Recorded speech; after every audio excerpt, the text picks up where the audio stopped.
इज्जत माटी में मिल गई। ए माई कहाँ बड़ो हो, पूरा देश ही दुख से हिल गईल, इज्जत माटी में मिल गई।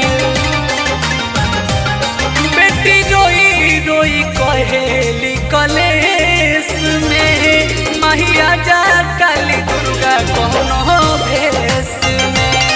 बेटी बड़ी न सुरक्षित अपना देश में, माहिया जा काली दुर्गा कौनो भेष में।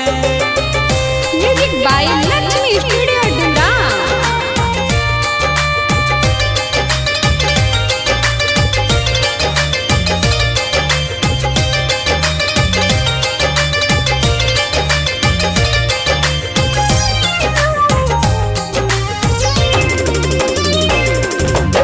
घर से निकलल मुश्किल भाई, पढ़ल अत्याचारी हो, नीच नजर से देखे लोगवा कैसे जीहे नारी हो।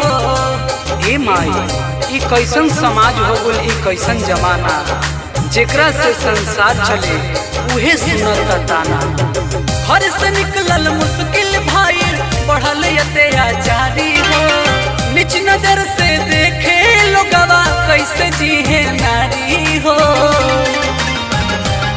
रावण घुमा तणे राम बन के देश में, माहिया जा काली दुर्गा कौनो भेष में।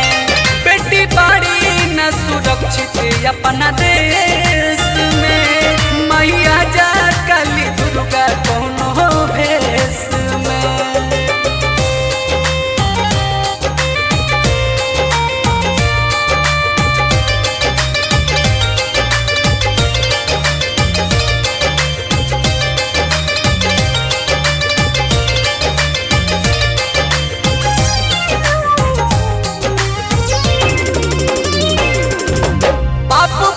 धरती पायसन बेटी माँ से दूर भई, घटना घटल साथ में ऐसन मरेला मजबूर भई। ई कैसन समय आ गए माई, जवन नारी देवी के रूप होली, आज वही नारी के अपमान होता। पाप बढ़ल धरती पे ऐसन बेटी माँ से दूर भई, घटना घटल साथ में ऐसन मरेला मजबूर भई। फसावल जाता केस में, माइया जा काली दुर्गा कौनो भेष में। गीत गावेले विवेक जी कलेस में, माइया जा काली दुर्गा कौनो भेष में। पूरा देश ही दुख से हिल गईल, इज्जत माटी में मिल गईल। बेटी रोई रोई कहेली कलेस में, माहिया जा काली दुर्गा कौनो भेष में।